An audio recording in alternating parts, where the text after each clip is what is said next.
जैन परंपरा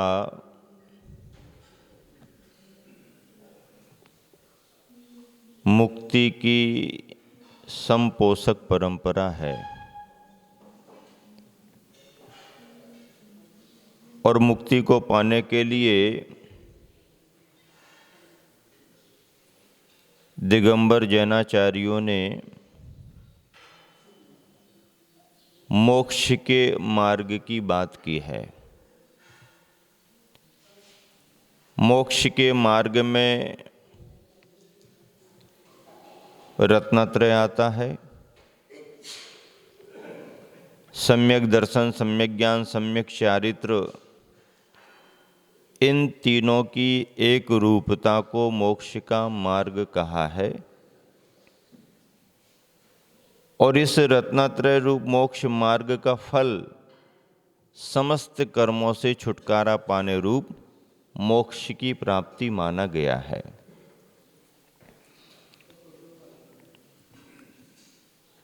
अकेले एक एक भाव का महत्व नहीं है। कोई सम्यक दर्शन को मार्ग मान करके केवल उसी को पकड़ करके चले तो भी बात अधूरी है। कोई सम्यक ज्ञान अकेले को पकड़ करके चले तो भी बात अधूरी है। कोई सम्यक चारित्र को अकेले पकड़ करके चले तो भी मार्ग अधूरा माना जाएगा। अकेली श्रद्धा से काम नहीं बनता, अकेले ज्ञान से भी काम नहीं बनता, अकेले चारित्र से भी काम नहीं बनता। आचार्य उमा स्वामी महाराज ने पहला सूत्र लिख करके सम्यक दर्शन ज्ञान चारित्राणि ही तीनों की एकता को मोक्ष मार्ग कहा है।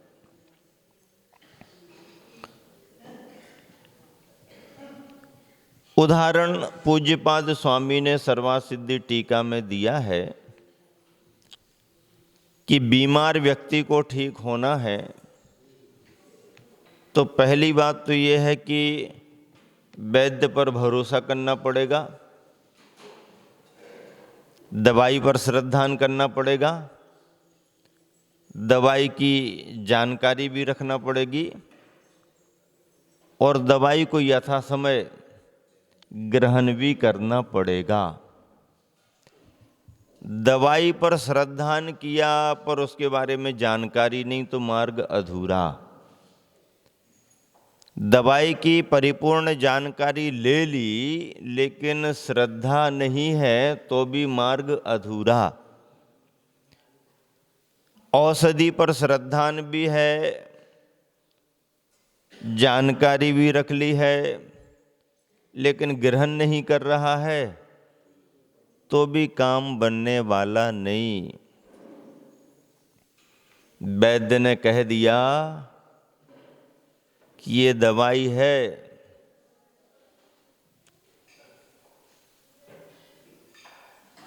इसे पानी के साथ ले लेना। अब पर्ची में दवाई का नाम लिख करके दे दिया तो केवल नाम की दवाई पर्ची को घोल करके यदि पी ली जाए तो काम बनने वाला नहीं। किसी डॉक्टर ने किसी मरीज को कह दिया कि ये दवाई है, ये औषधि है, दवाई है और इसे हिला करके मरीज को पिला देना।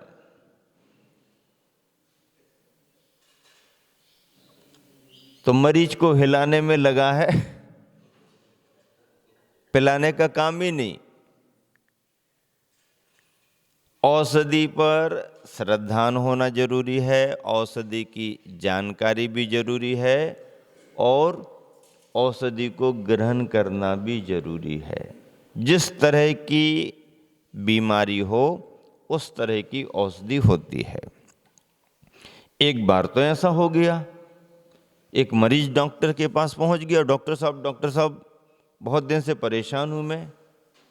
क्या परेशानी है? बहुत बड़ी बीमारी आ गई ऐसा लगता है। क्या बीमारी आ गई? मुझे खाना खाने के बाद भूख ही नहीं लगती। अब डॉक्टर सोच में पड़ गया, भाई ये कौन सी बीमारी आ गई। भोजन करने के बाद भूख ही नहीं लगती, भोजन करने के बाद भूख नहीं लगती, भोजन करने के बाद भूख नहीं लगती। डॉक्टर को लगा ये वाली तो बीमारी कुछ है ही नहीं, भोजन करने के बाद तो किसी को भी भूख नहीं लगती। लेकिन नहीं डॉक्टर साहब, आप तो दवाई दो, आप तो दवाई लिखो, आप तो दवाई लिखो। अब परेशान हो गया डॉक्टर, क्या दवाई लिखें। वो भी समझ गया कि मरीज तो जरा इसी तरह का है और ये बीमारी मार तो नहीं है पर बन करके आया हुआ है, और कह रहा भोजन करने के बाद भूख नहीं लगती, ऐसी बीमारी हो गई। तो उसने भी दवाई लिख दी। कब लेना है डॉक्टर साहब? इस दवाई को सोने के बाद में और उठने के पहले लेना है। क्या कहा? सोने के बाद में और उठने के पहले लेना है। ये कोई समय है क्या डॉक्टर साहब? अरे ये समय नहीं है तो वो बीमारी है क्या तुम्हारी? बीमारी के इलाज होते हैं, बीमारी के बहानों के इलाज नहीं होते हैं। यदि जीव ने ये अनुभव किया है अंदर से कि संसार में दुख है, तो दुख के कारणों की तलाश करेगा, और दुख के कारण यदि उसे मिल रहे हैं तो फिर उनसे छुटकारा पाने की भावना करेगा। संसार में दुख है, चार गतियों के भ्रमण में दुख है, जन्म का, जरा का, मरण का दुख है। इन दुखों का कारण अज्ञानता और असंयम है। संसार के इस दुख से बचने के लिए, संसार से छुटकारा पाने के लिए भव्य आत्मा को रत्नत्रय की शरण स्वीकार करना पड़ेगी। रत्नत्रय की शरण स्वीकार किए बगैर कभी किसी का काम बनता नहीं। गुरुवर आचार्य श्री बी सुनीति शतक में इन्हीं भावों की प्रेरणा दे रहे हैं। आचार्य श्री इस बात पर जोर दे रहे हैं नीति के तहत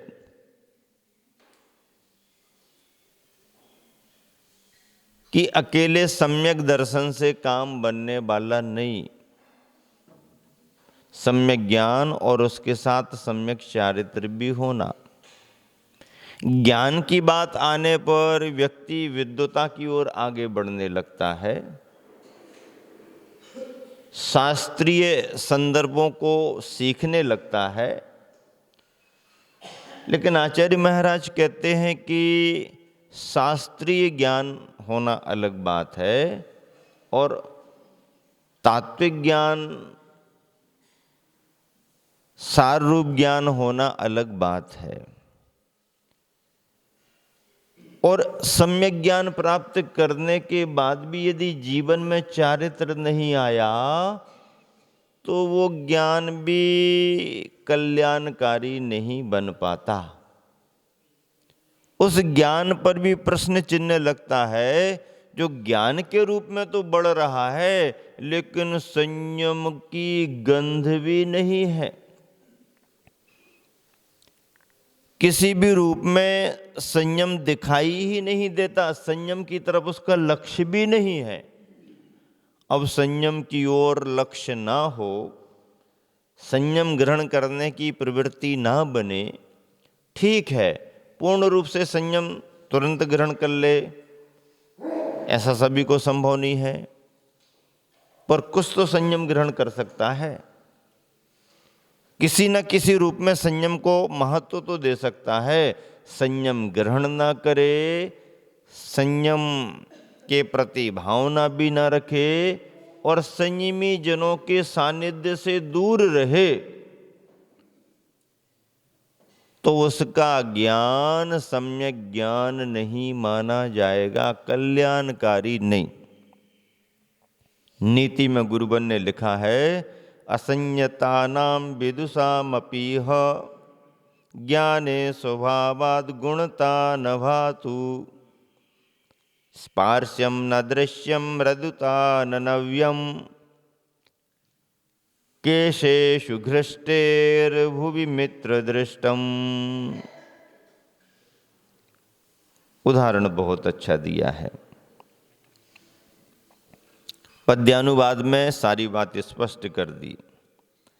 साक्षर होकर जीवन जिसका मोहादिक से शोभित है। साक्षर तो हो गया, यानी शास्त्रीय विद्वता प्राप्त कर ली है, अक्षरवान हो गया है, शब्द और परिभाषाएं बहुत अच्छे से उसे आने लगी हैं। साक्षर होकर जीवन जिसका मोहादिक, मोह असंयम से प्रभावित है, शोभित है, ज्ञान ज्ञानपन से वंचित है, संयम से नहीं शोधित है, उसका वह ज्ञान ज्ञान के पने से, ज्ञान के सार से वंचित है। क्यों? क्योंकि उसका ज्ञान संयम से शोधित नहीं हुआ। उसके ज्ञान को संयम ने संशोधित नहीं किया। मतलब ज्ञान का शोधन जरूरी है, हाँ, ज्ञान का शोधन भी संयम के माध्यम से होता है। असंयमी व्यक्ति ज्ञान की बातों से, ज्ञान के संदर्भों से उतना सारांश ग्रहण नहीं कर पाएगा, क्योंकि उसके जीवन में असंयम की प्रधानता है। किंतु संयमी जन यदि ज्ञान की आराधना करते हैं तो वह तत्वों का सार विशेष रूप से ग्रहण करते हैं, और ज्ञान की आराधना का फल भी संयम का सार ग्रहण के रूप में ही होना चाहिए। उदाहरण बहुत अच्छा दिया है। शूकर के केशों को देखो कहाँ ललित हैं, जटिल कहाँ। स्पर्शनीय या दर्शनीय या कोमल कोमल कुटिल कहाँ। शूकर के केशों को देखो। शूकर जानवर है, शुगर जिसे कहते हैं। गुरुवर ने अपने अनुभव के आधार पर ये उदाहरण चुना है। शूकर के बालों का मतलब क्या? बाल तो सभी के होते हैं, तो बाल तो होते हैं, लेकिन शूकर के बालों की कुछ विशेषता अलग होती है। सामान्य जनों के बाल अलग होते हैं। सामान्य जनों के बाल चमकदार होते हैं, घुंघराले होते हैं, स्पर्श में मृदुता भी रह सकती है। लेकिन शूकर के बालों में रूखापन रहता है, एक बात। दूसरी बात, वो नरम जैसे होते ही नहीं है। तीसरी बात, खड़े खड़े रहते हैं, उनमें सुकोमलता नहीं, मनोहरता नहीं। तो केस तो है, लेकिन केसों की विशेषताओं से रहित है। गुरुवर आचार्य श्री इस उदाहरण से क्या कह रहे हैं कि जीवन में यदि असंयम की ही बहुलता है, असंयम की ही प्रधानता है, तो ऐसे उस पंडित और विद्वान का ज्ञान शूकर के केसों के समान माना जाएगा। भैया बहुत बड़ी बात कर दी गुरुवर ने।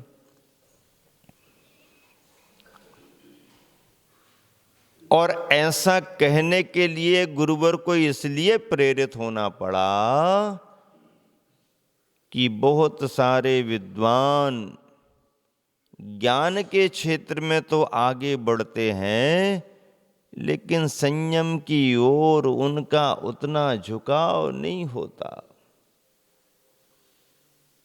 जिंदगी निकल गई ज्ञान की आराधना करते करते, ग्रंथों को पढ़ते पढ़ाते, शास्त्रों का संपादन करते करते, पर अभिषेक पूजन के नियम नहीं है।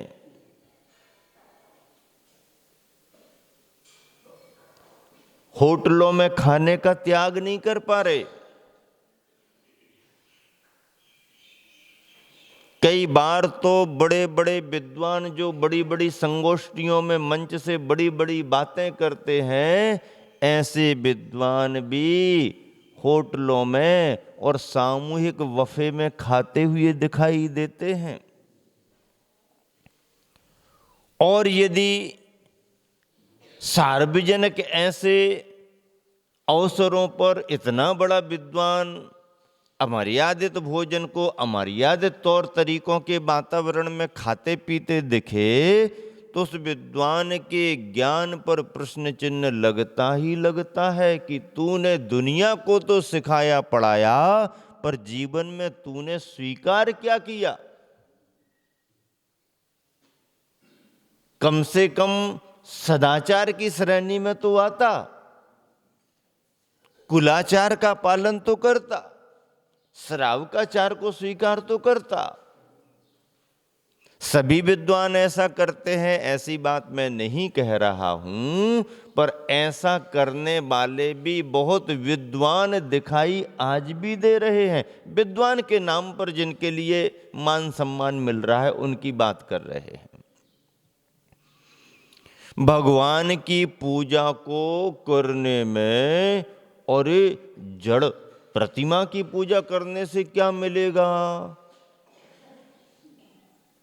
पूजा करने का क्या मतलब है? एक थाली का द्रव्य दूसरे थाली में रख दो, ऐसी व्याख्या करने वाले पंडित भी हैं। बस स्वाध्याय करो, स्वाध्याय करो, स्वाध्याय करो, स्वाध्याय करो, अभिषेक नहीं करते, अभिषेक पूजन का अंग नहीं मानते। थोड़ा सा जल लेके प्रक्षाल कर दो, बस हो गया काम। भगवान के अभिषेक के लिए थोड़ा सा जल, ज्यादा नहीं करना। और स्वयं के स्नान के लिए उसी के नीचे बैठ जाओ, कहां भर भर करके निकालेंगे? नहीं भैया, धर्म के कार्यों का महत्व अपनी जगह है। पूजन के अंगों में अभिषेक को भी एक अनिवार्य अंग माना गया है। अभिषेक यदि नहीं है तो पूजन अधूरी मानी जाती है।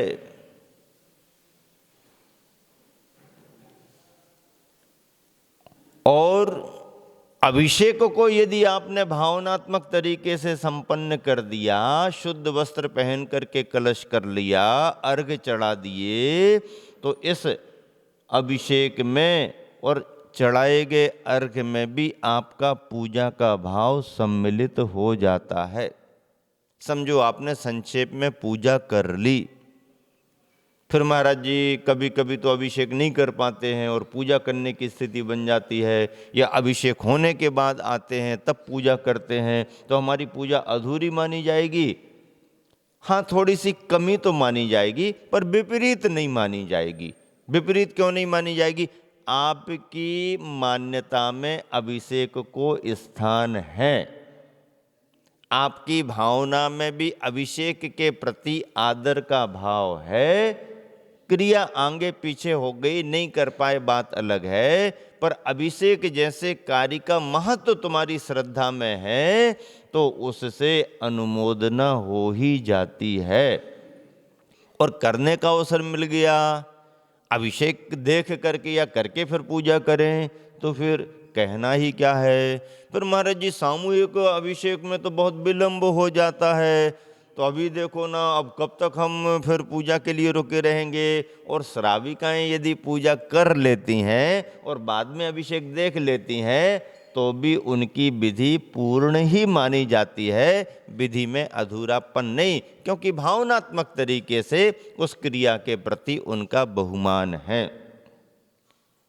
साक्षर बन गया है लेकिन संयम नहीं आ रहा है, तो ऐसे साक्षर होने को नीतिकारों ने, गुरुवरों ने नीतियों में कहा है कि अक्षर ज्ञान तो बहुत कर लिया है, पढ़ पढ़ करके साक्षर तो हो गया है, लेकिन धर्म का अंश नहीं, त्याग का अंश नहीं, व्यसन बुराइयों से बच नहीं पा रहा है, संयम की ओर उन्मुख नहीं हो रहा है, तो ऐसा शब्द ज्ञानी साक्षरी अंत में साक्षरः, धर्म और संयम के बिना वो साक्षर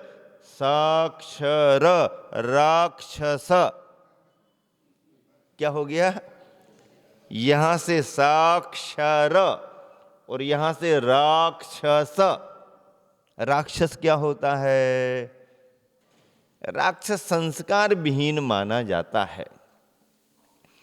तो शब्द ज्ञान तो बहुत प्राप्त कर लिया, लेकिन धर्म के प्रति लगाव नहीं, न्याय नीति के प्रति लगाव नहीं, मर्यादाएं नहीं, सदाचार नहीं, संयम नहीं, व्यसन और बुराइयों में निरंतर लिप्त है, ऐसा एक तरह से असंयमी, व्यसनाधीन, अज्ञानता की ही कोटि में लाएंगे। ऐसा अज्ञानी प्राणी जिसे सम्यक ज्ञान भी प्राप्त नहीं हो रहा है, सम्यक दर्शन की बात ही नहीं है, सम्यक दर्शन सम्यक ज्ञान के अभाव में शब्द ज्ञान उसने बहुत कर लिया, साक्षर हो गया, पढ़ गया, लिख गया, डिग्रियां प्राप्त कर ली, तो उसका ज्ञान कल्याणकारी न होने के कारण साक्षरः इति राक्षसः माना जाएगा। उसके ज्ञान से हित होने वाला नहीं। अगली नीति में गुरुवर ने कहा, इसीलिए तो मैं कह रहा हूं, क्या कह रहे हैं गुरुवर? सत्सन्निधाने पतितोषुमान्यः श्रीकंठ भावम ध्रुव मातनोति रसम गतम शुक्ल ददीदमत्र श्रीखंड भावम किमु नाभ्युपेति। बहुत अच्छा उदाहरण दिया। सानिध्य का बड़ा प्रभाव पड़ता है। सानिध्य यदि मिल जाए तो व्यक्ति की मति भी बदलने लगती है, और मति बदलने से उसकी गति भी बदलने लगती है। सानिध्य का प्रभाव है। गुरुवर क्या कह रहे हैं कि संसार में रहने वाले इन प्राणियों को यदि सत्संगति मिल जाए तो वह सत्संगति उन संसारी भव्य प्राणियों के लिए मुक्ति से जोड़ देती है, मुक्ति का मार्ग प्रशस्त कर देती है, कल्याण के मार्ग में लगा देती है। उदाहरण क्या दिया इसके लिए? उदाहरण भी बहुत चुन कर के दिया। दही खट्टा खट्टा होता है, लेकिन उस दही को यदि मिश्री का योग मिल जाए और उस मिश्री के योग से फिर वह दही श्रीखंड पने को प्राप्त हो जाता है। कहाँ खट्टा दही और कहाँ इष्ट मिष्ट श्रीखंड। श्रीखंड किसे कहते मालूम है? हाँ, श्रीखंड श्रीखंड होता है, बिना दांत वालों के लिए भी, और बल्कि और सुविधा रहती है। यहां खट्टा खट्टा दही, लेकिन मधुर मधुर मिश्री का योग मिल जाए तो खट्टा खट्टा दही भी मिष्ट मिष्ट इष्ट श्रीखंड बन जाता है। क्या लिख रहे हैं गुरुवर पद्यानुवाद में?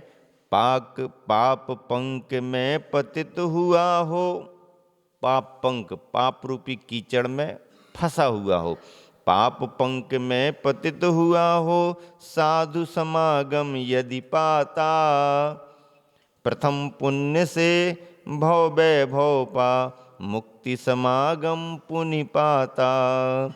मिश्री का यदि सुयोग पाता, खट्टे हो वह यद्यपि दही, इष्ट मिष्ट श्रीखंड बनेगा, मूढ़ चाहता तदपि नहीं, अज्ञानी तो नहीं चाहता है, लेकिन जिसे अंदर से श्रद्धा जग गई है और जिसके परिणामों में संसार से बचने का भाव आ गया है, कसायों की मंदता जिसके जीवन में होने लगी है, ऐसा वह भव्यात्मा देव शास्त्र और गुरु का यदि सानिध्य पा लेता है तो कल्याण के मार्ग में लग जाता है। ऐसे अनेक उदाहरण हैं सानिध्य के प्रभाव के। 923 जीव निगोद से निकल करके व्यवहार राशि त्रिशपर्याय में आए हैं। 923 जीव निगोद से निकले हैं, एक साथ निकले हैं 923 जीव। और कथानक के अनुसार वो 923 जीव गिंजाई की पर्याय में आते हैं। गिंजाई बहुत सारे पैर रहते हैं और गुच्छे के गुच्छे बने हुए गिंजाई, ऐसे बरसात के समय में ढेर ढेर लगे रहते हैं, ऐसे उस पर्याय में आए। भरत चक्रवर्ती के हाथी का पैर उन पर पड़ गया और 923 जीव वहीं पर मरण को प्राप्त हुए। और वही सारे जीव भरत चक्रवर्ती के रनवास में जाकर के जन्म लेकर के पुत्रों के रूप में आते हैं।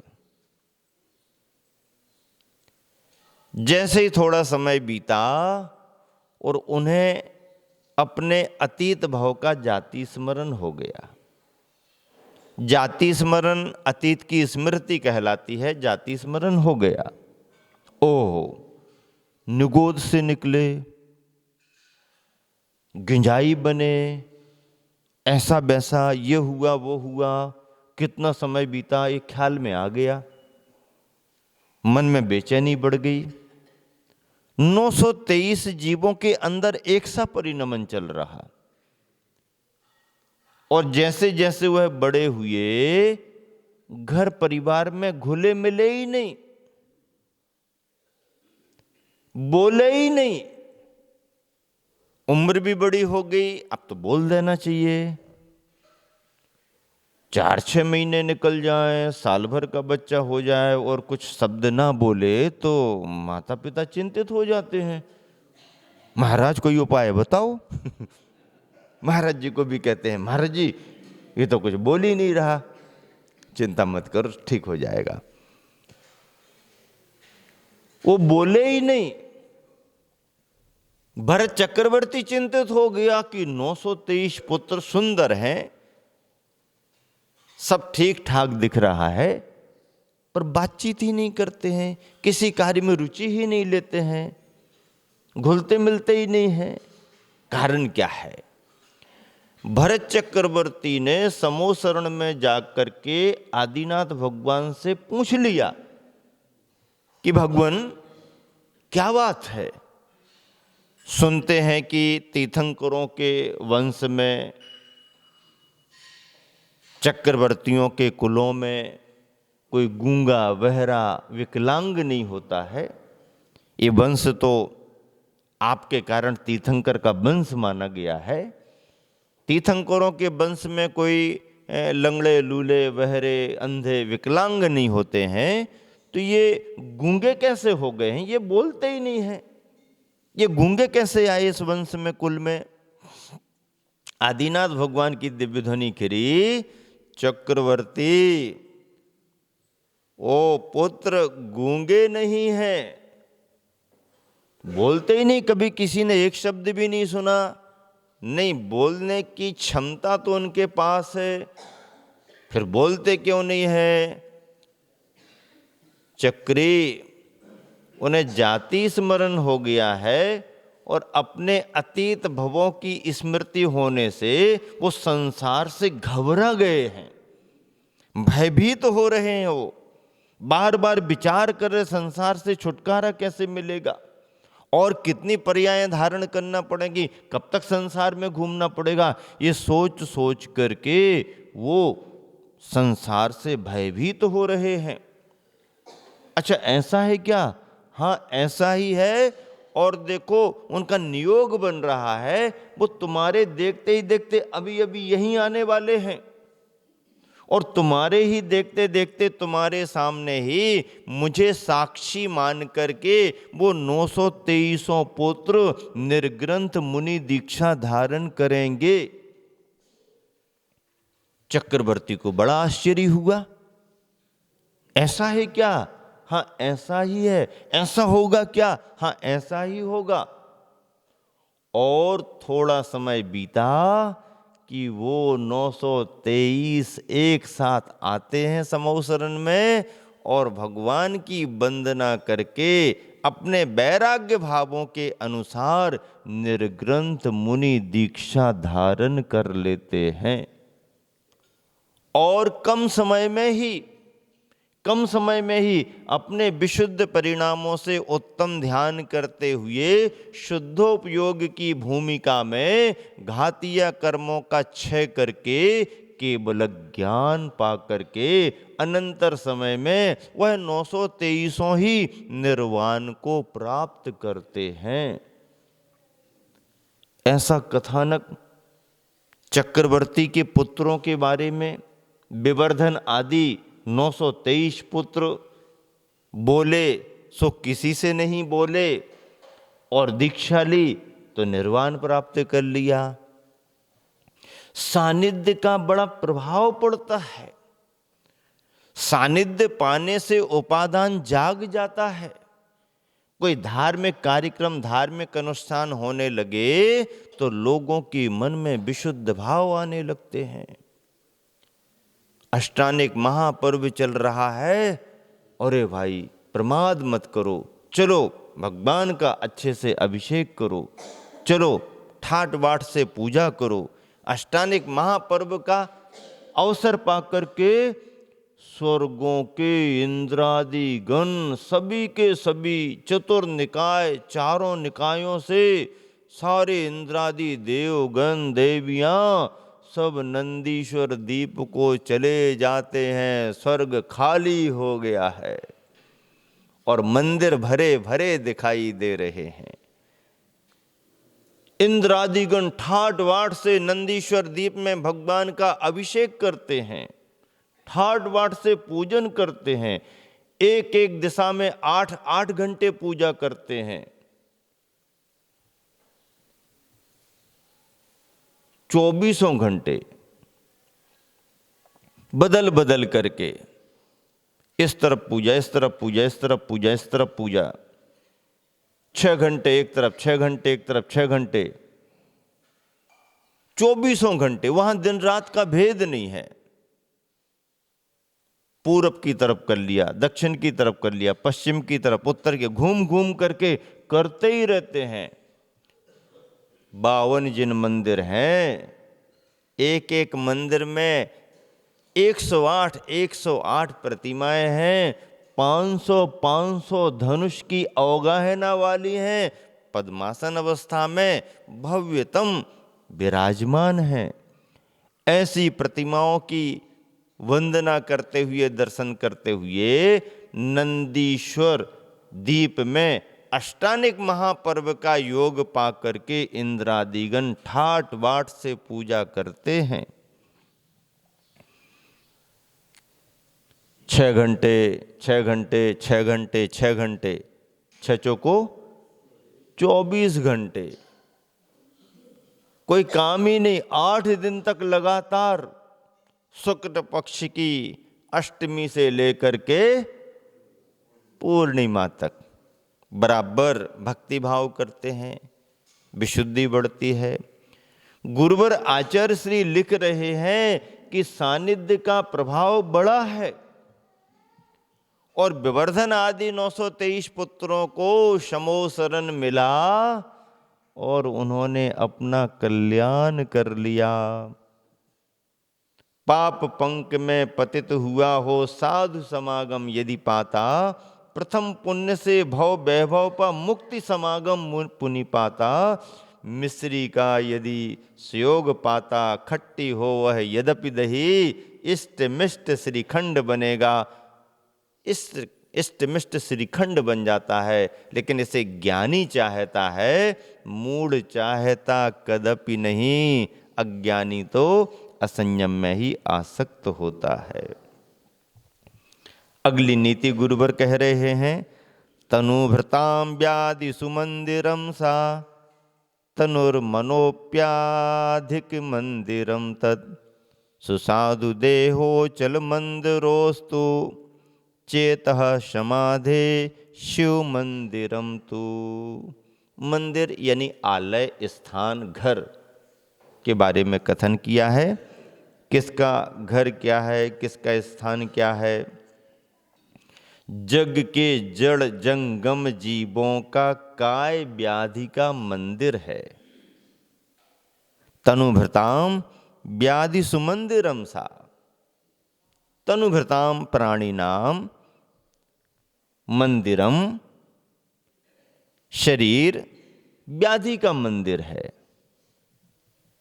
जग के जड़ जंगम जीवों का काय शरीर, संसारी प्राणियों का शरीर व्याधि का घर है। रोग भरे हुए हैं, करोड़ों रोग हैं। जिन रोगों का आपको सीधा प्रभाव नहीं दिख रहा है, ऐसे स्वभाव से ही करोड़ों रोग भरे हुए हैं। पर जिनकी तीव्रता आ जाती है, जिनकी विशेष उदीर्णा होने लगती है, ऐसे अशुभ कर्मों की वजह से